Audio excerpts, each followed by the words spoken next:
Hi everyone, it's Emma from Misfit Gardening, and today I'm going to show you guys some of the improvements that I'm going to be making this year to around the homestead.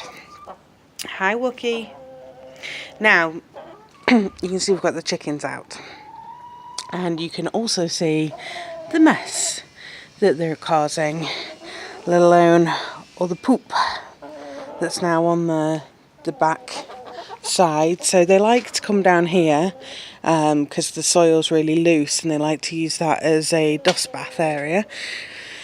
Everything's kind of a whole mess here, but this is going to have an outdoor deck put across, and we're going to set this up to be like a canning area because it's going to be under the shade of this maple tree in the summertime. So that means that inside the house isn't going to get as hot when we're canning, but we're actually going to be creating a bit of a chicken yard here.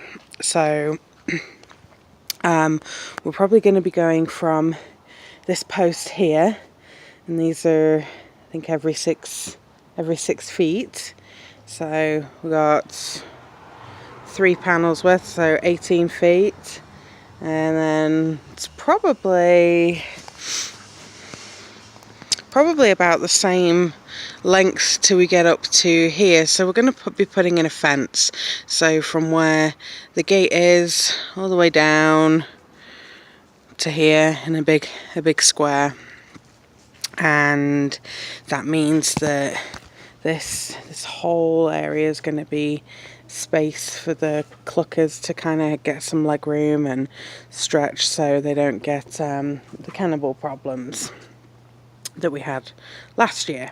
So what I'm going to be doing is I'm really going to be taking on board some of the permaculture skills that I've learned to design a space that's going to be good for the chickens to forage in, and also going to be relatively productive. So, you know, this has had really nothing on it other than grass for, gosh, who knows how many years. I mean, the house was built in the 50s. We really just have had the chickens here. This used to be the old compost pile when we first moved in, and there's still some of the leaf mold piles and stuff that are here. So this kind of space is really just kind of, you know, let go, and nothing really happens with it other than, you know, the birds get to forage around in here.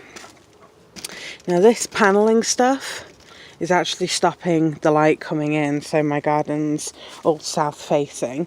So if I take all this down, this whole area will then get more light. Because sometimes this is mostly in shade down here. In fact, it's shaded right up to where this pile of junk is normally. And that can be a good thing because some plants will do really well in shade, like pawpaw seedlings have to be shaded whilst they're growing. So they could do really well, but obviously they're going to need protecting from the chickens. So if we just take a quick gander over at the other side, and, you know, I hate to break it to you guys, but homesteads do not look pretty all the time. Do they? No, they do not.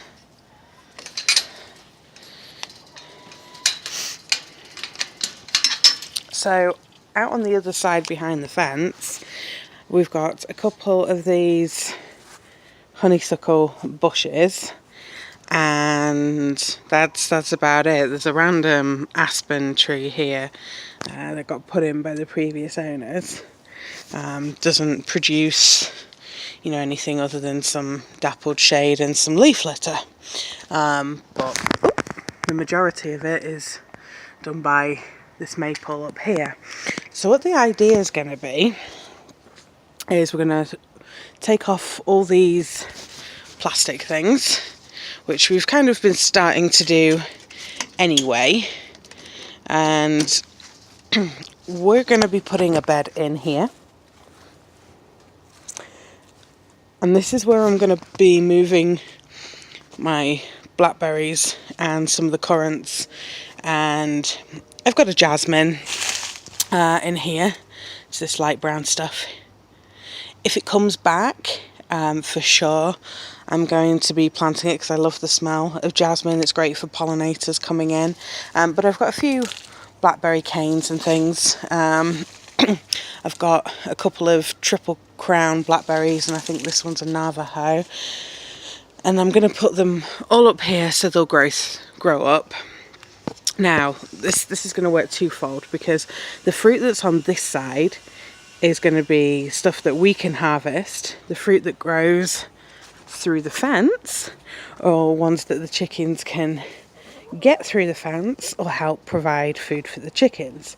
I don't know if you can see because there's still a bunch of snow. You can also see in here where the cold spots in the garden are. This area here gets quite a bit of sun. This bit's in quite a lot of shade now that this fence is up. But here, these twiggy bits sticking out are, that's all a Concord grapevine. And there was a couple of them in this bed last year. Strawberries, and if this hazel makes it, which I'm not sure, but if it does, I'm going to move those to this side as well. Again, I want all the climbers to come up because that's going to provide shade during the hot sun. Okay, because the sun's going to hit right on here and heat that up a lot, and that's not what we want. We need to give them a little bit of respite from the sun so they don't get overheated, do they, Ginger? Oh, you look terrible now you're molting. You do. Look at you. Look at you. You're a mess. You are. You're a mess. Look at you. So we do need some shade, and that's why we've positioned it underneath the tree in the first place. But some other things that we can do. Now, this is like one of the main kind of wind things that comes through from like the north, which is this way, and kind of comes straight through into here, because there's nothing really stopping this at all. And what we're going to do by putting the fencing in here, I'm going to move those honeysuckle bushes maybe this side of the fence rather than being in the chicken area. But that's going to help provide a bit of a windbreak to help reduce the amount of snow and stuff that goes straight into the coop, because this thing is really heavy and I don't want to necessarily move it. But inside here, there's going to be things like fruit trees, like persimmons. I mentioned pawpaws. That's definitely something that I'm wanting to get growing, and I've planted some seeds, so we'll see whether they come up. But definitely fruit like plums and some nectarines and stuff I'd really like to get established in this area, because these guys all help keep the bugs down. They'll help fertilize it. And they'll eat the fallen fruit. Anything that's kind of on the ground is kind of useless because they'll just scratch it all up. And actually you can see where they've done it in all this area that's grass. So that's going to be the plan. I think I'm going to make some boxes so I can have some greens coming up, like wheatgrass and some other sprouting plants that they can peck on, which they'll enjoy. But that's going to be part of the plan, so I'm going to go ahead and work on that and show you that plan in another video. Until next time, if you haven't already subscribed, please hit the subscribe button, and leave me a comment. I'll always try and reply. Until next time, have a great day. Bye.